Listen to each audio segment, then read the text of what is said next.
আসসালামু আলাইকুম এভরিওয়ান। আশা করি এই মুহূর্তে যারা আমার ভিডিওটি দেখছেন তারা সকলেই সুস্থ এবং নিরাপদ আছেন।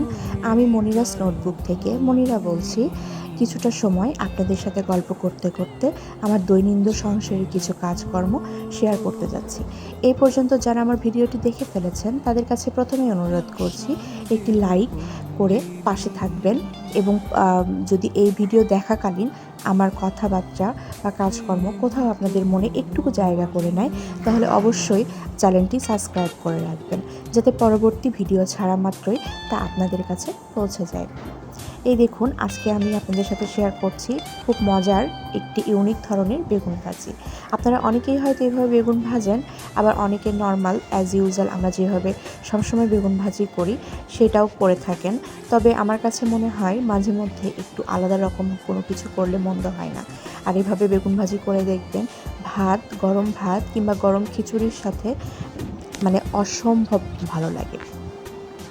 আপনারা প্রথমেই দেখেছেন আমি বেগুন ভাজিতে কী দিয়েছি।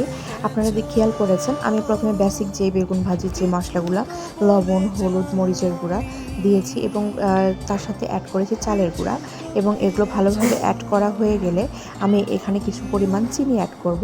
চিনি দেওয়ার কারণে এবং চালের গুঁড়া দেওয়ার কারণে বেগুন ভাজিটা দীর্ঘ সময় মচমচে থাকবে।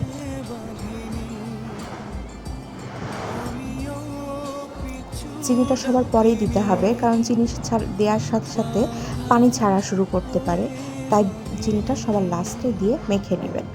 তারপর দেখুন আমি প্যানে তেল গরম করতে দিলাম। তেল গরম হয়ে গেলে আমি ডুবন্ত তেলের মধ্যে বেগুনগুলো অল্প অল্প পরিমাণ দিয়ে ভেজে নিচ্ছি।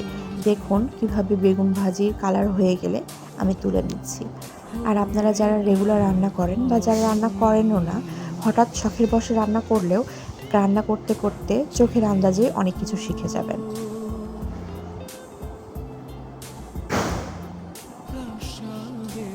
আর আপনাদের কাছে ক্ষমা চেয়ে নিচ্ছি, আমার কথা আমি যখন ভয়েস দিচ্ছি তখন আমার আশেপাশে অনেক শব্দ হচ্ছে। আশা করব ক্ষমার দৃষ্টিতে দেখবেন, কারণ আমার বাসার পাশে নতুন বিল্ডিংয়ের কাজ হচ্ছে, এই জন্য সবসময় খুব শব্দ হয়। তুলে নেওয়ার পরে আমি আবার বেগুন দিয়ে দিয়েছি। এভাবে আমি সম্পূর্ণ বেগুনগুলো ভেজে নিব।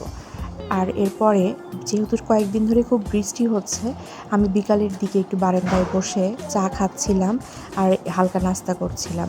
মাঝে মধ্যে নিজের সাথে গল্প করতেও ভালো লাগে। আজকে এই পর্যন্তই। সকলে সুস্থ এবং নিরাপদ থাকবেন। আসসালামু আলাইকুম।